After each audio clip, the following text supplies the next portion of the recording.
Code generation can be consider as a final phase of compilation, यानी compilation का जो process होता है उसकी जो हमारी आखिरी फेज होती है वो कौन सी होती है, कोड जनरेशन ही होती है। और इससे कबल हमारे पास कोड हमारा मिनिमाइज हो चुका होता है, यानी ऑप्टिमाइज हो चुका होता है, उसमें से इरेलीवेंट मटेरियल रिमूव हो चुका होता है।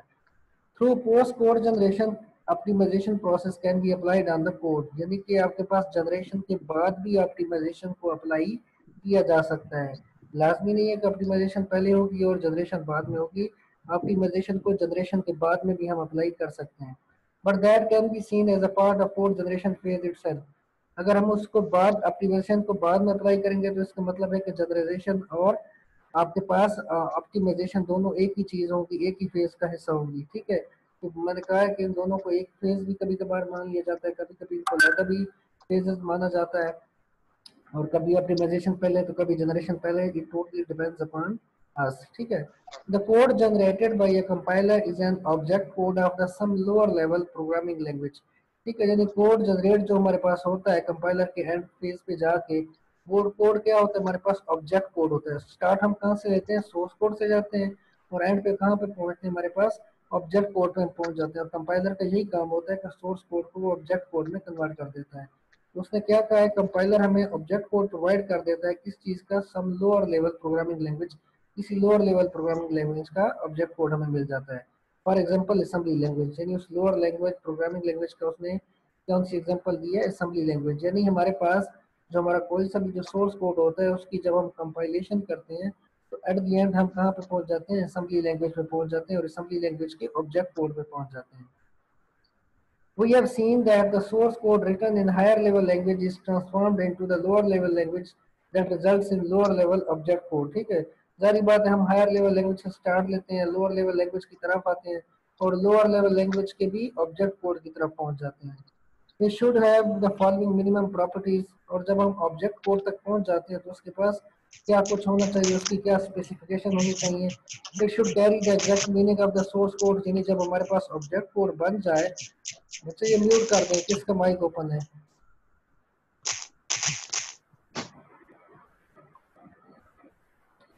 It should carry the exact meaning of the source code, यानी सोर्स कोड का जो असल मकसद था, जो काम सोर्स कोड परफॉर्म कर रहा था, ऑब्जेक्ट कोड में जब पहुंचे तो उसकी भी वर्किंग और उसकी भी फंक्शनैलिटी और उसका पर्पस भी वही सेम रहे जहां से आपने स्टार्ट लिया था। ठीक है, नेक्स्ट आपके पास it should be efficient in terms of CPU usage and memory management, यानी जब आपका सोर्स कोड ऑब्जेक्ट कोड में पहुंच जाए तो वो ऑब्जेक्ट कोड इतना अच्छा होना चाहिए कि वो सीपीयू का जो यूजेज है उसके ऊपर भी किसी किस्म का कोई बर्डन नहीं आना चाहिए।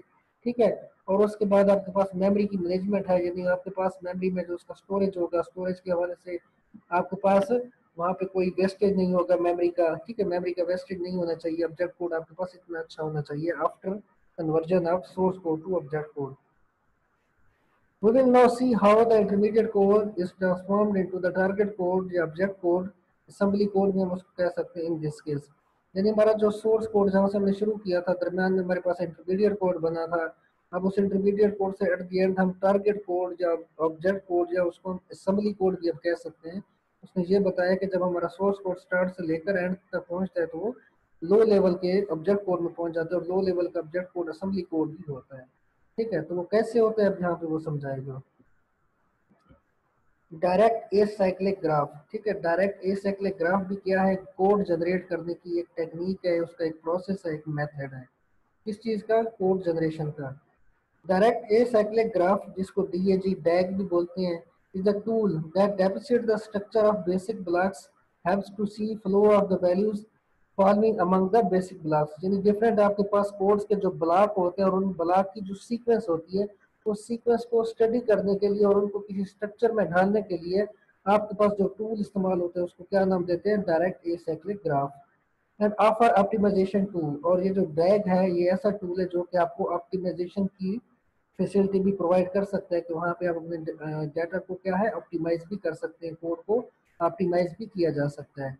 DAG provides easy transformation on the basic blocks, और जो DAG टूल होता है ये आपके बेसिक ब्लॉक्स को, जो छोटे छोटे यूनिट्स होते हैं कोड को, उनको ट्रांसफॉर्म करने के लिए, उनको चेंज करने के लिए, उनको इंटरमीडिएट से टारगेट में कन्वर्ट करने के लिए आपके पास क्या है, इजी ट्रांसफॉर्मेशन, आसान तरीका कार प्रोवाइड करता है आपको।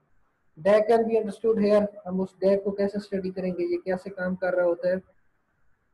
Leaf nodes represents identifiers names or constant, यानी जो इसके लीफ नोड्स होते हैं, जो इसके टर्मिनल नोड्स होते हैं, इसके जो चाइल्ड नोड होते हैं, वो आपके पास क्या होते हैं, आइडेंटिफायर्स नेम्स आर कांस्टेंट, यानी वेरिएबल्स और कांस्टेंट की वैल्यूज को हाईलाइट करने के लिए आपके पास चाइल्ड नोड्स या लीफ नोड्स या टर्मिनल नोड्स आपके पास यूज हो रहे होते हैं। इंटीरियर नोड्स रिप्रेजेंट्स ऑपरेटर, और जो दरमियान वाले या ऊपर वाले आपके नोड्स होते हैं उनके लिए, उनको हम किसके मकसद के लिए यूज करते हैं, ऑपरेटर्स को यूज करने के लिए उनको हम इस्तेमाल कर रहे होते हैं। Interior nodes also represents the result of expression or identifier name where the values are to be stored or assigned, और वो इंटीरियर नोड सिर्फ ऑपरेटर्स को ही यूज करने के लिए इस्तेमाल नहीं हो रहे होते, बल्कि इंटीरियर नोड्स आपकी पूरी की पूरी किसी एक्सप्रेशन को यूज करने के लिए भी इस्तेमाल हो रहे होते हैं। यानी इंटीरियर नोड के अंदर आपके पास ना सिर्फ ऑपरेटर होगा, यहाँ पे उसने बताया ऑपरेटर होते हैं, यहाँ पे वो बता रहे हैं ऑपरेटर भी हो सकता है, लेकिन पूरी की पूरी कोई और एक्सप्रेशन भी स्टोर हो सकती है इंटीरियर नोड के अंदर। ठीक है, तो नीचे उसने एग्जांपल दिया आपको। एग्जांपल उसके पास है a प्लस बी, ये उसके पास कोई से भी आइडेंटिफायर्स हैं, कोई से भी वेरिएबल्स हैं जिनकी एडिशन हो रही है और वो जाके स्टोर हो रही है किसके अंदर, T0 के अंदर। ठीक है, ए एक लीफ नोड हो गया, ठीक है, बी एक लीफ नोड हो गया, ये दोनों के ऊपर प्लस का ऑपरेटर परफॉर्म हो रहा है और इस सारी चीज को हम क्या नाम दे देंगे, TF0। ठीक है, तो ये क्या है, ये इंटीरियर नोड है, ये आपके पास चाइल्ड नोड है, और ये भी आपके पास चाइल्ड नोड है जिनको लीफ नोड भी कहते हैं। ठीक है, तो यहाँ पे ये सारी चीज ए प्लस बी को उसने T0 का नाम भी दे दिया। उसके बाद सेकंड एक्सप्रेशन है T1 is equal to T0 plus C. T0 plus C, T0 क्या था, ए प्लस बी, यानी A plus B plus C, यानी अब कंप्लीट एक्सप्रेशन जहाँ पे जो T1 के लिए वो कौन सी है, ए प्लस बी प्लस सी। तो उसने ए प्लस बी प्लस सी यानी ए प्लस बी को दोबारा रिपीट नहीं किया, बल्कि उसके लिए जो आपके पास आइडेंटिफायर फाइनल बना था उसने वही पिक कर लिया है, T0 को यहाँ पे पिक कर लिया, क्योंकि T0 का मतलब क्या है, वो ए प्लस बी ही है। ठीक है, तो यहाँ पे उसने यानी आपका जो डायरेक्टेड ग्राफ बनाया होगा, ट्री बनाया होगा, उसके अंदर भी आपके पास सेम उसी तरह उसने क्या किया है, T1 क्या है, T0 और C की एडिशन है। ठीक है, तो ये हो गया आपके पास T0। ठीक है, ये क्या है, T0, A प्लस बी, ये क्या बना था, A प्लस बी क्या बना था, T0। तो ये T0 और उसमें प्लस हो रहा है क्या चीज, C, T0 और उसमें प्लस हो रहा है क्या चीज, C, वो मिलकर क्या बना रहा है, T1। ये T0 उसमें प्लस हुआ क्या चीज, C, और ये एज अ होल कंप्लीटली क्या बन गया, T1 बन गया। अब वैसे देखें तो जो एक्सप्रेशन थी वो थी T1। आपसे शादी, बच्चे किसका माइक ओपन है, क्लोज रखें इसको। तो वैसे देखें तो यहाँ पे जो T1 के लिए एक्सप्रेशन है वो मेरे ख्याल से तो a प्लस बी प्लस सी है, लेकिन उसने दोबारा से यहाँ पे T1 के लिए यहीं पे बना सकता था A B C, सारों को प्लस में डाल सकता था, लेकिन वो क्या हो जाती, रेपिटेशन हो जाती। जबकि a प्लस बी के लिए एक नोड बन चुका है, कोई एक फाइनल टर्म बन चुकी है, तो अब उसने उसी फाइनल टर्म को यूज कर लिया है, उसने दोबारा से a और b वाले नोड्स को इस्तेमाल नहीं किया, बल्कि उसने पूरी एज अ होल जो टर्म बनी थी जिसको T0 का उसने नाम दिया था, उसने उसी T0 को ही ऐड करवा दिया किसके साथ, C के साथ, और उसको अब ये सारा क्या कह दिया, ये T1 बन गया। उसके बाद फिर उसके पास T0 प्लस T1 मिलके क्या बनाते हैं, D बनाते हैं। ठीक है, T0 क्या है, A प्लस बी, T1 क्या है, A प्लस बी प्लस सी। ठीक है, A प्लस बी उसमें प्लस हो रहा है क्या चीज, A plus B plus C, तो ये मिलके क्या बना रहा है, डी। ठीक है, तो यहाँ पे आपके पास उसने क्या किया है, ए प्लस बी, ये क्या हो गया, T0, ये T0 ही है। ठीक है, और आपके पास क्या हो रहा है, T0 प्लस T1, अब T1 उसमें ऐड हो रहा है, और T1 कौन सा था, T1 जो आपके पास है वो है T0 प्लस सी।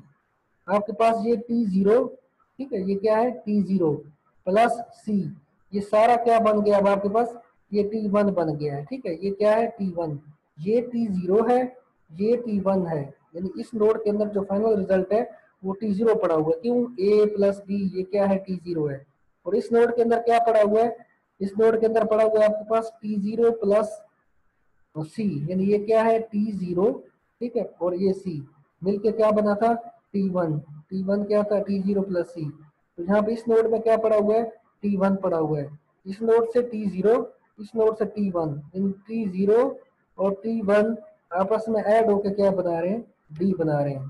ठीक है, तो वैसे तो ये तो बन गया आपके पास क्या चीज, D की final expression. Final directed graph के d is equal to t0 plus t1। ये देखें, ये t0 ऐड हुआ किसके साथ, t1 के साथ, ये t0 है और ये t1 है, ठीक है, ये सारा t1 है। अब यहाँ पे देखा जाए तो जो मेरे ख्याल से एक्सप्रेशन है वो एक्सप्रेशन कुछ इस तरह है कि a प्लस बी, ठीक है, उसमें बाद में क्या हो रहा है, ये चीज a प्लस बी है, ठीक है, उसमें ऐड हो रहा है क्या चीज, उसमें ऐड ये हो रही है a plus B plus C, A plus B में ऐड हो रहा है a plus B plus C. तो सारा अगर अलग अलग सेपरेट सेपरेट वो बनाता तो वहां पे रेपिटेशन हो जाती कि a प्लस बी के लिए ट्री बन गया, फिर a प्लस बी प्लस सी के लिए जो ट्री बना था तो उसमें भी a प्लस बी आ रहा था, ठीक है, तो a प्लस बी से भी उठाता, a प्लस बी प्लस सी से भी उठाता, तो वहां पे क्या हो जाती, रेपिटेशन हो जाती। तो उसने उस सारी चीज को एक ही ग्राफ के अंदर फिक्स कर दिया जहां से उसने अपनी एरो से ही वैल्यू उठा ली। ये t0 की वैल्यू यहाँ से उठा ली, t1 की वैल्यू यहाँ से उठा ली, जबकि t0 ही t1 मिलकर बना रहा था। अब इसका वजूद कहाँ से आया, इसका वजूद इसी t0 से निकल रहा है, t0 और साथ में c मिलके t1 बना रहे हैं यहाँ पे। इसकी समझ आई है?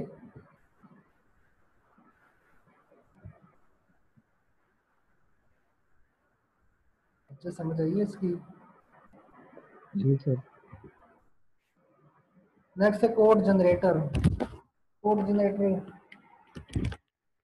code generator is expected to have an understanding of the target machine running time, environment and its instruction set। यानी कोई सा भी जो कोड जनरेटर होता है उसको कम से कम इस चीज का पता होना चाहिए कि टारगेट मशीन का रनिंग टाइम का जो एनवायरनमेंट है वो कैसा है, तो उस टारगेट मशीन के अंदर जो हमारी इंस्ट्रक्शन होगी वो कैसी होंगी। यानी कोड जनरेटर के पास ये सारी इंफॉर्मेशन होनी चाहिए जबकि वो आपके कोड को जनरेट कर रहा होता है। तो उसको क्या चीज़ें पता होना चाहिए, आपकी टारगेट मशीन का रनिंग टाइम और आपके टारगेट मशीन के एनवायरनमेंट के मुताबिक, और जब आपके पास टारगेट मशीन के इंस्ट्रक्शन सेट के बारे में ये सारी मालूमात आपके कोड जनरेटर को होनी चाहिए। The code generator should take the following things into the consideration to generate the code.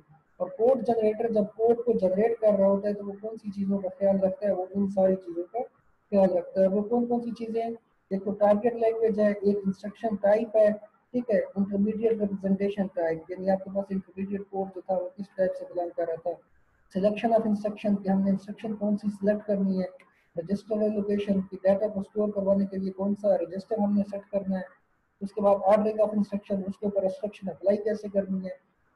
तो कोड जनरेटर को इन तमाम बातों का ख्याल रखना पड़ता है जब कोई सा भी वो कोड जनरेट कर रहा होता है।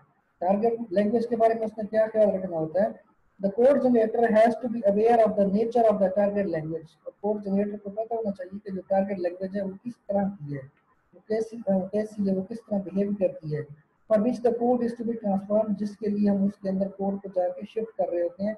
जिस लैंग्वेज में, यानी वो हमारी टारगेट लैंग्वेज जो भी होती है जिसमें हम कोड को लेके जा रहे होते हैं उस लैंग्वेज के बारे में कोड जनरेटर को पता होना चाहिए कि वो लैंग्वेज कैसी है।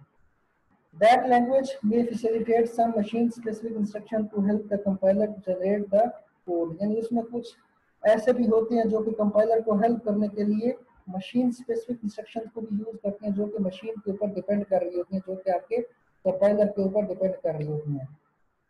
The target machine can have either sys or RISC processor architecture। यानी ये आपके पास प्रोसेसर की टाइप्स होती हैं, एक होता है सिस और दूसरा होता है रिस्क, ठीक है, ये आपके सीपीयू जिसको कहते हैं सेंट्रल प्रोसेसिंग यूनिट, ठीक है, उसकी डिफरेंट टाइप्स होती हैं, उसकी बनावट के तरीक़ेकार होते हैं, उसका आर्किटेक्चर जो होता है, उसका स्ट्रक्चर जो होता है वो दो तरह का होता है, सिस और रिस्क। तो वो दोनों में से किसी भी टाइप का हो सकता है आपकी टारगेट मशीन के अंदर प्रोसेसर का स्ट्रक्चर। उसके बाद आपके कोड जनरेटर को किस बात का पता होना चाहिए, IR type, intermediate representation type.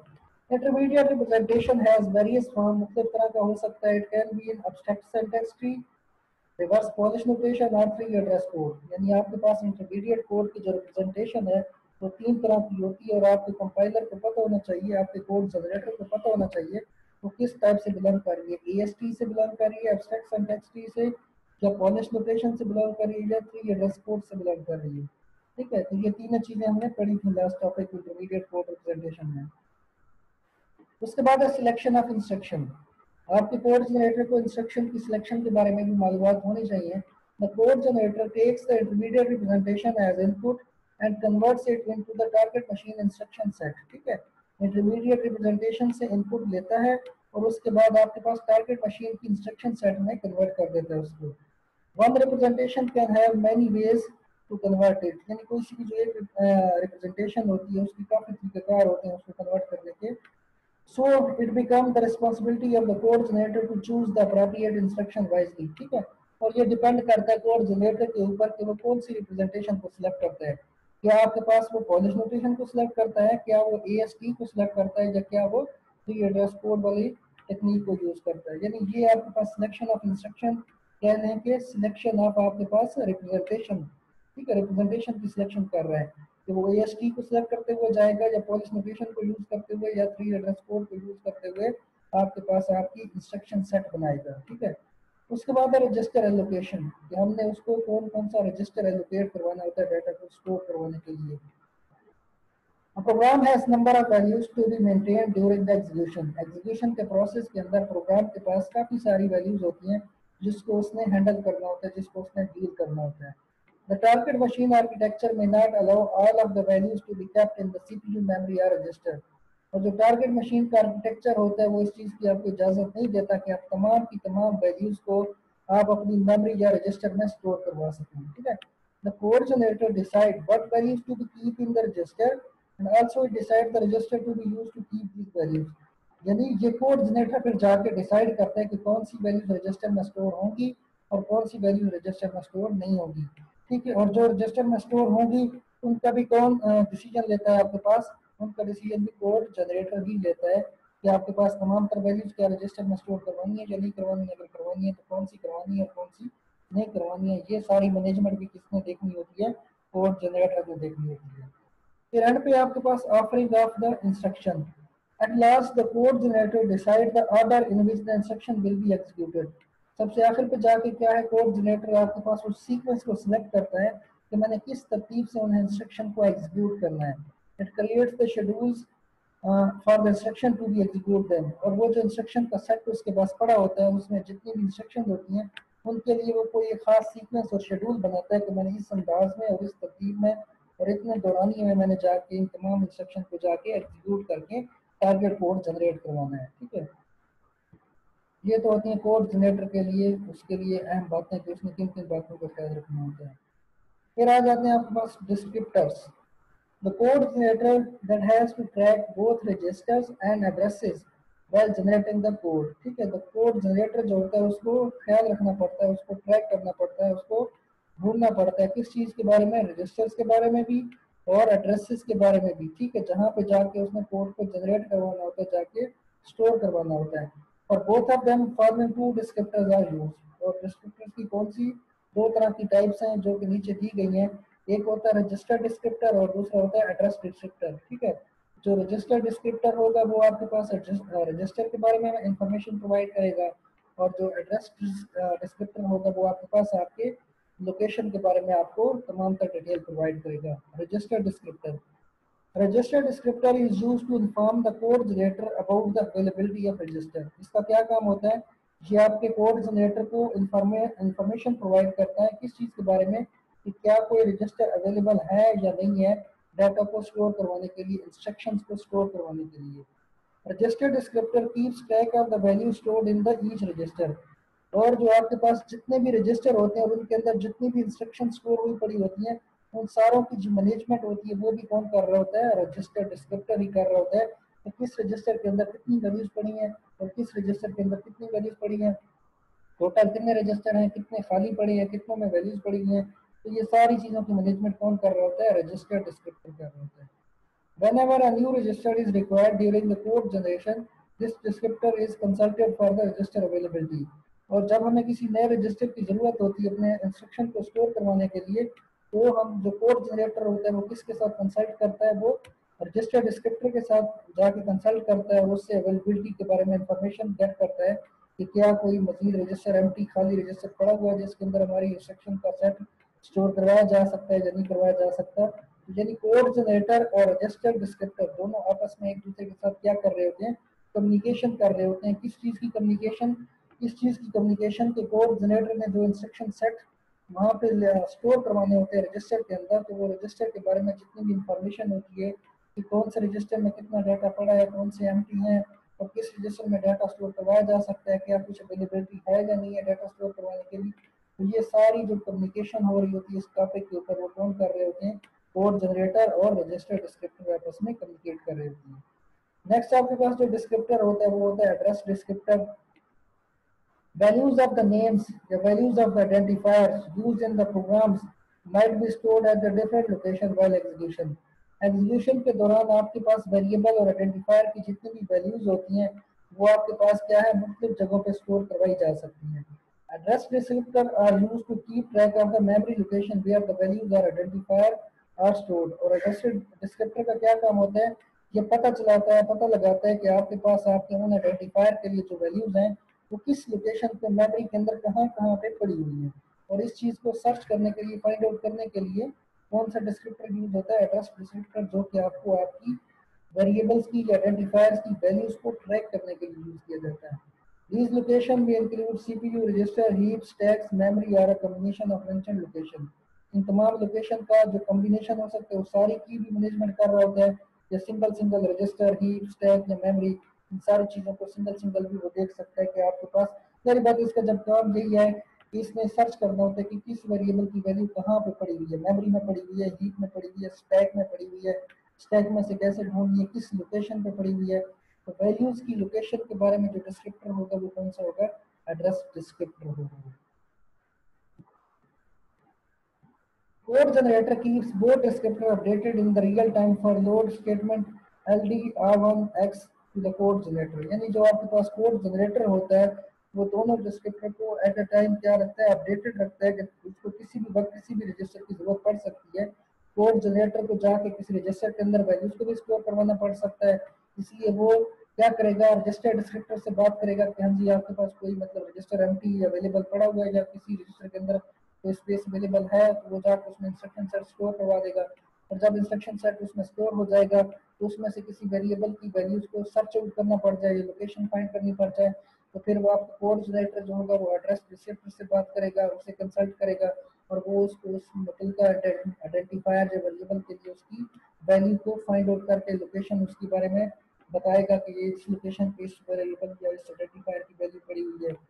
अब update the register updates the register descriptor R1 that has value of x। ठीक है, वो आपके पास रजिस्टर डिस्क्रिप्टर जिसको उसका नाम R1 का दे रखा है उसको अपडेटेड रखेगा जिसमें कोई सी भी वैल्यू सपोज x पड़ी हुई है। ठीक है, and also updates the register address descriptor x to show that one instance of x is in R1। ठीक है, और इसके अलावा वो एड्रेस डिस्क्रिप्टर को भी अपडेटेड रखता है जिसके अंदर आपके पास कोई से भी वेरिएबल जिनकी वैल्यू मतलब कोई सा variable A B C D कोई वेरिएबल है और उनकी सपोज कोई सी भी वैल्यू 1 2 4 5 उसने सपोज एक्स ले लिया है, तो वो एक्स वैल्यूज की लोकेशन को ट्रैक करने के लिए भी कोड जनरेटर क्या है, एड्रेस डिस्क्रिप्टर को अपडेट रखेगा। ठीक है, to show the one instance of x1। और हम इससे ये अंदाजा भी लगा सकते हैं कि ये जो x है वो R1 का सब पार्ट है। ठीक है, R1 क्या है, रजिस्टर डिस्क्रिप्टर और एड्रेस डिस्क्रिप्टर में क्या पड़ी हुई है एस कोई सी वेरिएबल की जो वैल्यू है वो वैल्यू जारी बात है रजिस्टर डिस्क्रिप्टर से भी बिलोंग कर रही है। वो कैसे बिलोंग कर रही है, रजिस्टर डिस्क्रिप्टर के अंदर डाटा स्टोर करवाया जाता है और डाटा स्टोर जहाँ पे होगा तो उस डाटा की लोकेशन फाइंड करने के लिए बाद में जाके आपके पास आपको एड्रेस डिस्क्रिप्टर की जरूरत पड़ती है। ठीक है, डाटा आके डिस्क्रिप्टर्स में ही स्टोर होगा, वो रजिस्टर डिस्क्रिप्टर में स्टोर होगा, बाद में उसकी सर्चिंग के लिए एड्रेस डिस्क्रिप्टर उसको हेल्प प्रोवाइड करेगा। ठीक है, तो इस तरह उसने R1 और X की एग्जांपल दे रखी है, ये जनरल एग्जांपल है आपके पास।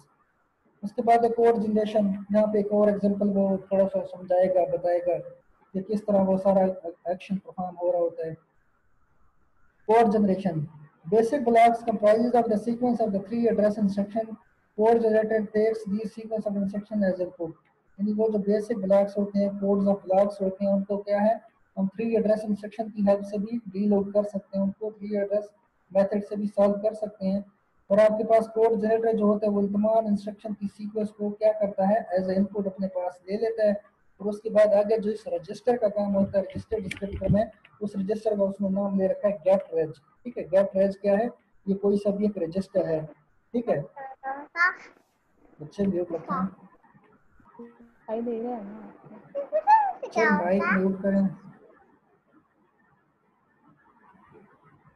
Code generator uses get register function to determine the status of the available register and the location of the name values. Get reg work as follows. यानी ठीक है, get register के लिए मतलब उसने किसी भी रजिस्टर के बारे में तमाम तर इंफॉर्मेशन को कलेक्ट करने के लिए गेट रेज को यूज किया है, ताकि उसको पता चल सके कि वहाँ पे कितने रजिस्टर एम्प्टी हैं, नहीं है, अगर हैं तो उनके अंदर आपके पास क्या डाटा स्टोर करवाया जा सकता है या नहीं करवाया जा सकता है। यानी ये सारा काम रजिस्टर डिस्क्रिप्टर वाला हो रहा है कि उसने ट्रैक आउट करना होता है कि मेरे पास रजिस्टर पड़े हुए हैं, नहीं है, क्या उनमें किसी डाटा की अवेलेबिलिटी के लिए आपके पास कोई डाटा स्पेस अवेलेबल है या नहीं है, या कोई ऐसा रजिस्टर जो बिल्कुल एम्प्टी पड़ा हो जिसमें जाके इंस्ट्रक्शन के सेट को स्टोर करवाया जा सके।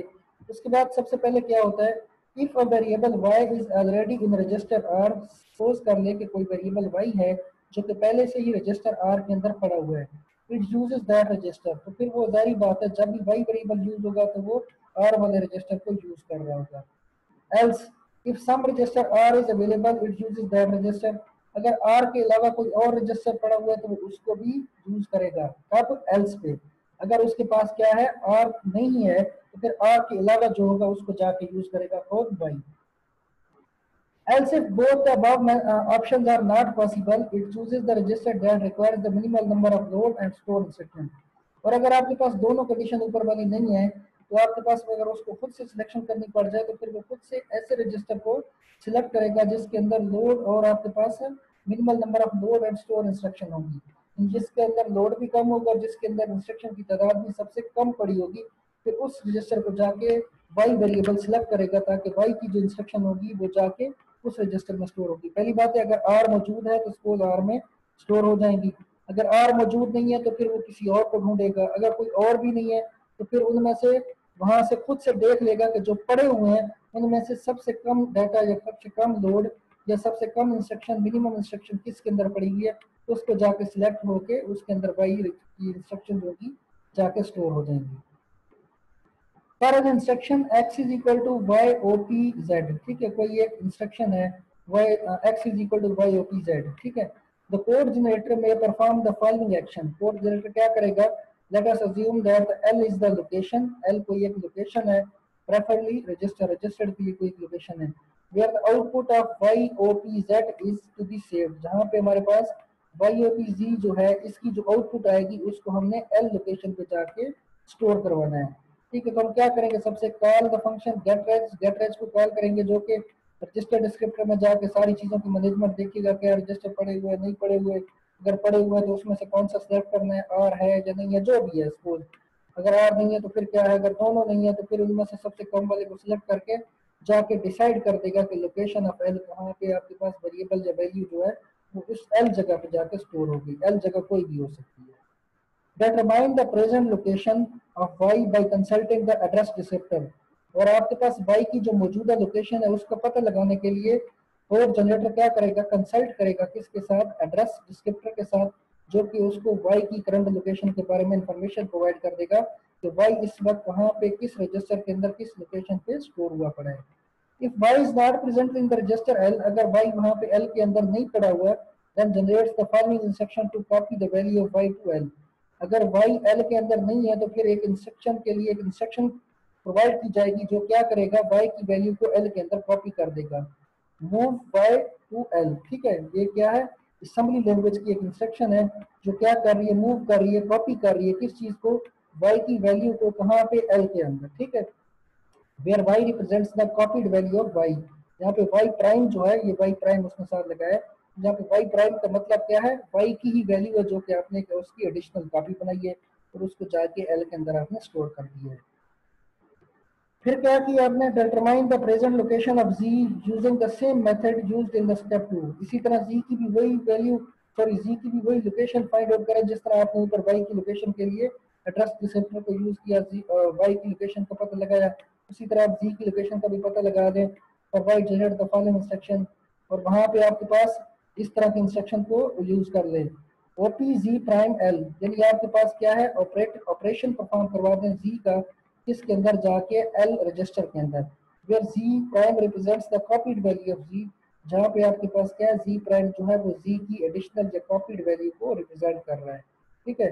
ओपी का मतलब है ऑपरेशन, अब ये ऑपरेशन एडिशन मल्टीप्लिकेशन डिस्ट्रीब्यूशन कोई भी हो सकता है, ठीक है, वाई और जी के ऊपर कोई ऑपरेशन परफॉर्म हो रहा है जिसकी वैल्यू आपके पास एल रजिस्टर के अंदर वो स्टोर करवाने की कोशिश कर रहा है। Now L contains the values of Y O P Z, यानी आपके पास जो एल रजिस्टर है उसके अंदर हमने कॉपी करके वैल्यूज पहुंचा दी थी, उसके अंदर हमारे पास वाई और जी दोनों की वैल्यूज पहुंच गई हैं, उनके अंदर ऑपरेशन जो परफॉर्म हो रहा है वो भी वहां पे एल के अंदर अब सारी चीजें मौजूद है वाई ओ पी जी। ठीक है, that is intended to be assign to the X, जो कि अब हम क्या कर सकते हैं, इसका जो रिजल्ट आएगा उसको हम एक्स के अंदर स्टोर करवा सकते हैं। ठीक है, so if L is register, update the descriptor to indicate that it contains the value of x. अगर L कोई एक रजिस्टर है तो हम इसे हम कह सकते हैं कि इसके अंदर x वैल्यू को स्टोर करवाया जा सकता है।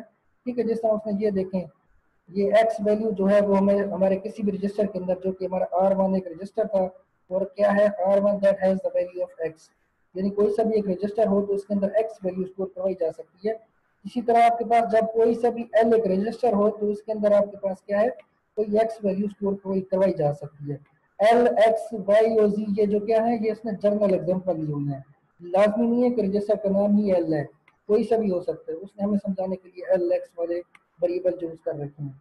ठीक है, update the descriptor of x indicates that the stored in the location L. ठीक है, और आप एक्स वाला जो आपका डिस्क्रिप्टर है उसको अपडेट कर दें और उसको एल वाली लोकेशन के बारे में सारा बायोडाटा उसके अंदर स्टोर करवा दें, इसके अंदर सारी उसकी अपडेशन कर दें कि ये जो एल रजिस्टर है इसके अंदर ये वाली वैल्यू जो कि वाई ओ की जी वैल्यू है जिसको हम कंसिडर करें, ये क्या हमारा एक्स है। ठीक है, और एल किसको कंसिडर कर रहे हैं, हम हमारे उस आर को कर रहे हैं। आर क्या होता रजिस्टर था, एक्स उसकी वैल्यू थी, यहाँ पे एल रजिस्टर है और वाई ओ पी उसकी वैल्यू है, इसलिए वाई ओ पी को वो एक्स मान रहा है। ठीक है, if Y and Z has no further use they can be given back to the system, और अगर उनका रिजल्ट वहां पे फाइनलाइज हो कि आपके पास एल रजिस्टर की किसी लोकेशन के ऊपर स्टोर हो चुका है तो आप वाई और एक्स को आप वहां से मूव बैकवर्ड भी करवा सकते हैं, वहां से आप निकाल भी सकते हैं, क्योंकि उनका जो फाइनल रिजल्ट निकला था, जो उसकी फाइनल वैल्यू निकली थी जिसको हमने सपोज एक्स कर लिया था, वो एल रजिस्टर के अंदर किसी एक लोकेशन के ऊपर जाकर स्टोर हो चुकी थी।